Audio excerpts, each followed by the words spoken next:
Hey guys, this is Randall from the Sports Betting Zone, and you can follow me on Twitter at the Betting Zone.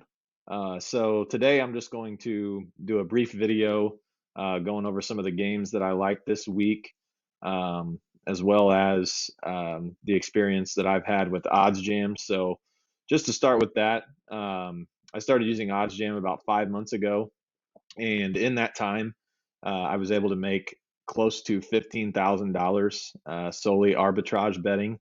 And I'm still doing that to this day. I haven't had a whole lot of limits with the sports books that I use. I'm in Illinois, so I use Barstool, DraftKings, FanDuel, and then PointsBet from time to time.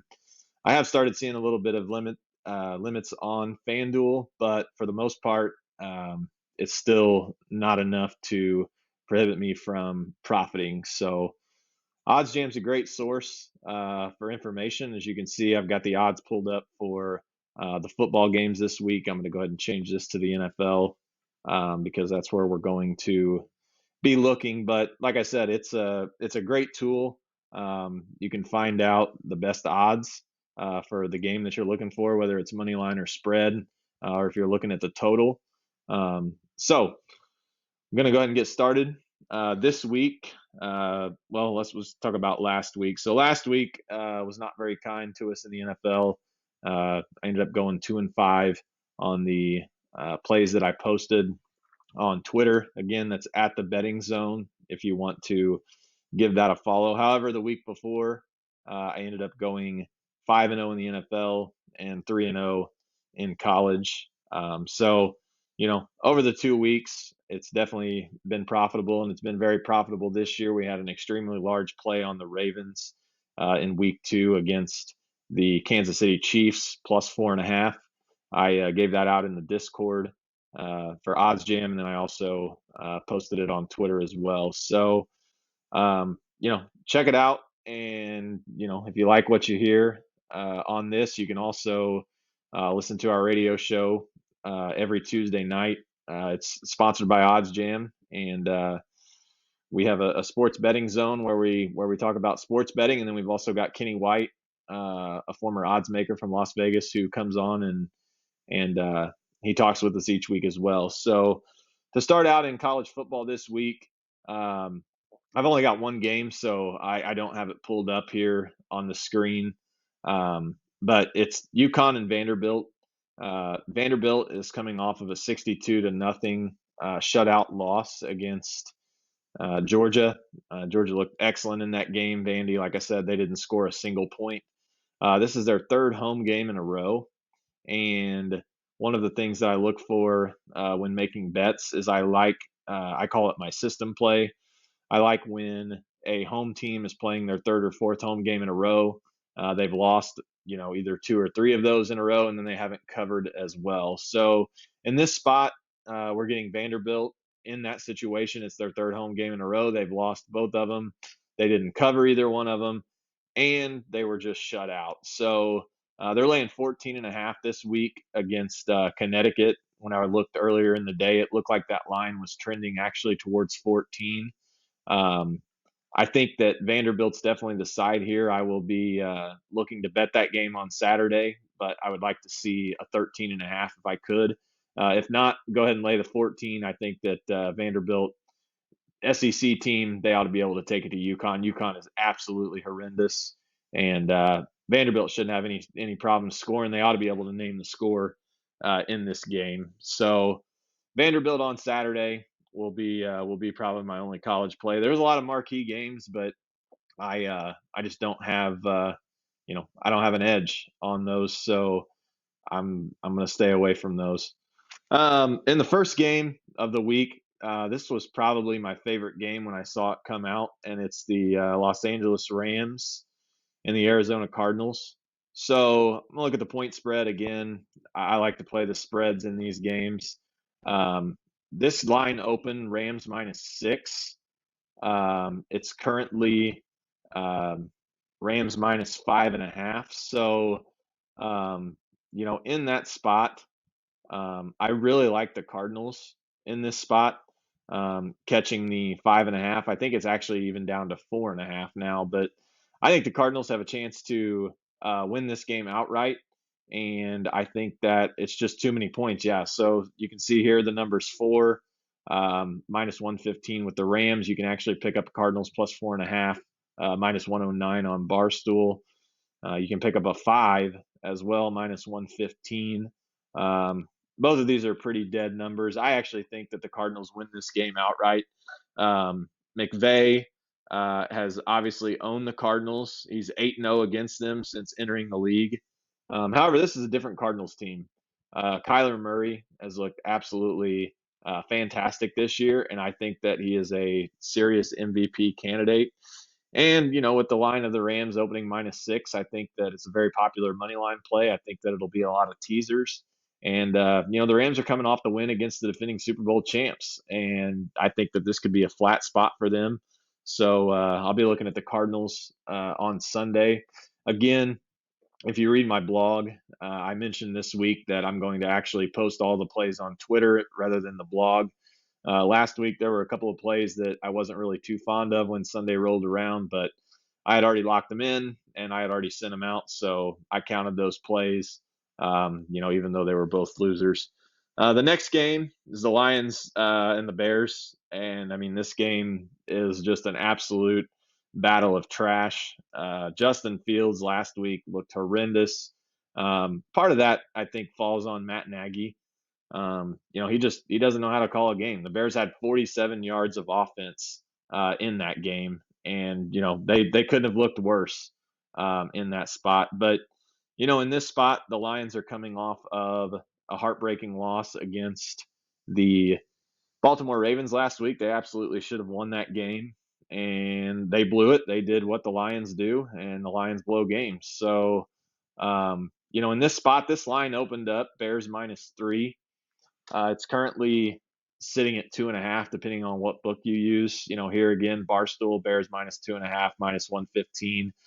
This line prior to the Bears debacle in Cleveland, where they had 47 yards of offense and Fields was sacked 9 times, and the Bears just looked pathetic.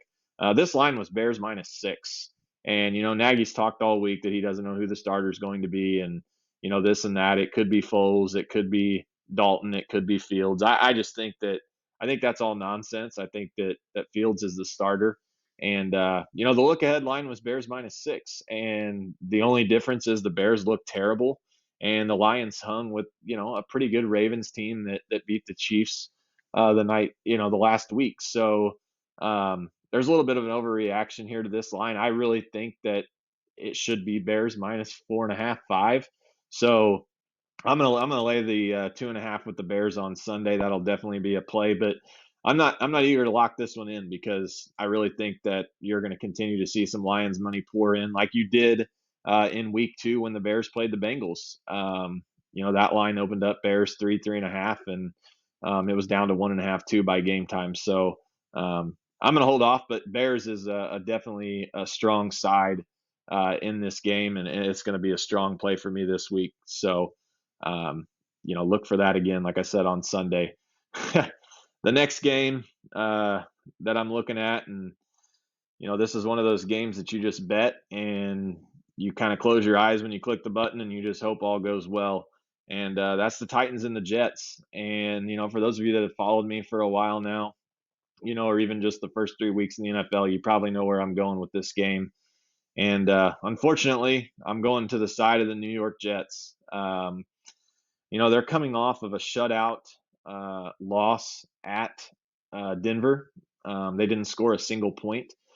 This happened the week before as well with the Miami Dolphins. They were shut out by the Bills.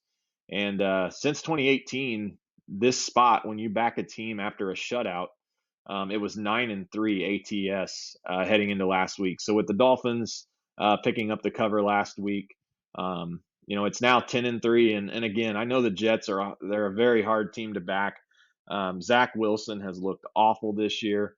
I'm not a fan of Zach Wilson, but let's face it, the Titans have some injuries here. Julio Jones is potentially going to miss the game. AJ Brown looks like he's definitely out, and this Titans defense is not that great. They struggled a lot in Week 1 against Arizona. they definitely struggled out in Seattle. They were able to come back and win that game, and they didn't really struggle against the Colts. They were at home, and they had a couple of weeks to get things in order. But the Jets are 0-3 here. The Titans are 2-1, and this is just a game that over the years the Titans just find a way to lose, and it's a perfect teaser number. Titans 7.5. It's a perfect money line parlay play. I don't know. I don't know what person out there who parlays the NFL isn't going to have Titans money line in their parlays. So, as crazy as it sounds, I like the Jets in this spot, and I think the Jets have a chance to win. So, with not scoring any points last week, coming back home, I'm going to look for a strong effort out of the Jets in this one, and I'm going to take the 7 or 7.5, depending on what it is, come Sunday. The next game that I'm looking at is the Chargers and the Raiders. This game's on Monday Night Football, and traditionally AFC West games always seem to come down to a field goal game. This line opened up Chargers -3, 3.5. There are some spots where it's 4, and it looks like right now, as it's kind of settled out throughout the day, it's Chargers -3, -110, and that's really where I want to be. Um, I think that I will probably buy this down to Chargers -2.5, just because those AFC West games always seem to come down to a field goal. But there's an interesting trend here. The Raiders are the first team in NFL history to beat 3 10-win teams from the previous season. They knocked off the Ravens, they knocked off the Steelers, and they knocked off the Dolphins. So that's never been done in NFL history. And the Ravens were their season win total was 6.5 prior to the start of the year. They're halfway home, or a little close to halfway home on this win total. But I think that this Raiders team is getting a little bit too much hype in this spot. I just don't think that they're as good as they've shown. I think Pittsburgh is definitely overrated. I think the Dolphins are definitely overrated. I think the jury's still out on the Ravens. But the Chargers should be 3-0. They were totally screwed in that game against Dallas, and this has some AFC West. It has some AFC West implications for it this early in the year.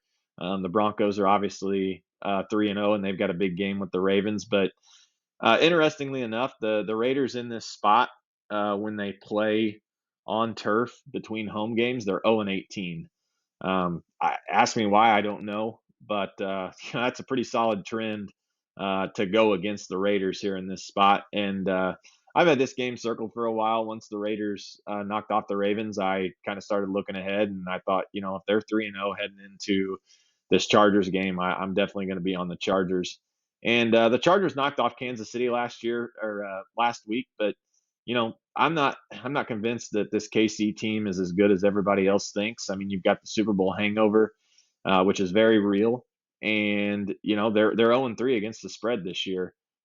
So Kansas City, I think that Chargers win is good. I think that might have been why we saw some 3.5s pop up, after they beat the Chiefs team. But like I said, Chargers in this spot -2.5, -3 is where I'll be looking to be. I'd like to get that 2.5 though, come Monday night. And then one last game I'm going to talk about, and I don't have a bet on this game, and I'm not sure that I will bet it, but I have to at least talk about it. You've got New England Patriots playing the Tampa Bay Buccaneers. Tom Brady's going back home, and this is a huge game. I think that Bill Belichick's had this game circled all summer long. I think that he may have thrown out a little bit of preparation last week for the Saints in order to prepare for the Bucs this week, and Tom Brady coming back home. This line 2 weeks ago was Tampa Bay -3.5, and now it's 6.5, 7. It opened 5.5, 6, and they're betting this game like they know the outcome. I read today that for Bet Online, this is going to be the biggest decision for them probably in the history of their book, and everybody's on Tampa Bay. I think the narrative is that Bill Belichick is nothing without Tom Brady.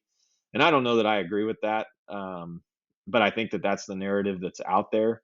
And, Belichick knows Brady better than anybody else. And he's a master at scheming things up for rookie quarterbacks, which Brady's not a rookie quarterback. But my point being is I think he can come up with a scheme that can kind of take away, what the Bucks would like to do. But I'm not sure that, Mac Jones can do what is necessary on offense. They've struggled to run the ball. Tampa obviously has a strong run defense, but my prediction on this game, I think that it's very close. I think that Mac Jones has a chance to win this game in the end and kind of, solidify his legacy, I guess, if you will, as a New England Patriot against Tom Brady.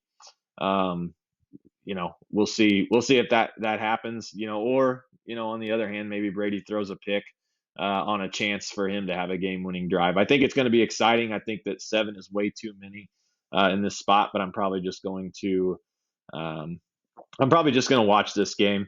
And then just real quick, I'm going to run down just a couple of things here on a couple of these games. Just some things that I want to point out. I'm not going to do it on all of them, but the Buffalo Bills play the Texans this week. I think that line's 16.5 or so. The Bills have Kansas City on deck next week, and there's some obvious revenge there for Buffalo from last year's AFC Championship loss to them. So Houston's horrible. David Mills is awful. This could be a spot that the Bills are maybe looking ahead a little bit. Um, I'm not suggesting taking the 16.5 or 17 with the Texans because, like I said, David Mills is atrocious. But I wouldn't be surprised if Buffalo maybe struggles a little bit in this game, especially early on. Just trying to get out with a win and move on to Kansas City. Um, the one other game that I wanted to talk about was New Orleans and the New York Giants. The Saints are obviously coming back home, first time since the hurricane. I'm a New Orleans Saints fan, and the Saints are laying 7.5, 8 in this spot, and I think that's a little bit inflated due to it being the first game back from the hurricane, and that's something that you cannot handicap. I mean, you cannot handicap emotion at all, but this is a game that the Saints, I feel like, as a fan and watching them over the years, that they'll screw around and they won't cover and they may even lose outright. So I like the Giants in this spot. Still a little undecided. The Giants have burned me a couple times this year. Opening week against the Broncos and then last week against the Falcons. But the Giants are 17-4 since 2018 on the road as underdogs. So that's something to look at. They're a much better team on the road for whatever reason, but you've got the Clapper calling the shots, and I'm not sure that Jason Garrett's the guy for that offense. And then one last game, real quick, just want to touch on Packers Steelers. Packers minus 6.5. Perfect teaser bait. This game's at 4:25 Eastern. This is a game that again is going to be in every teaser, every money line parlay.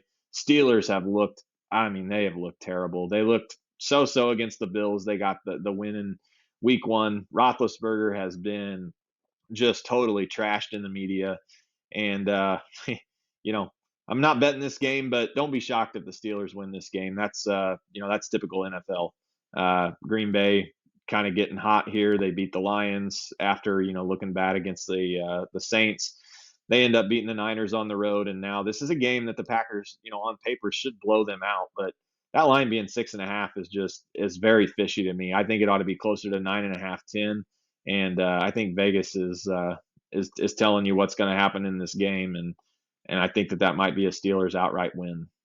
So thanks for watching this video. I'm going to do one of these every week. This one was a little bit longer than I anticipated. I'll try to shorten it as we move forward. But again, check out the Twitter at the Betting Zone, and continue to pay that subscription to OddsJam because it's been the best investment for me since I've been doing it.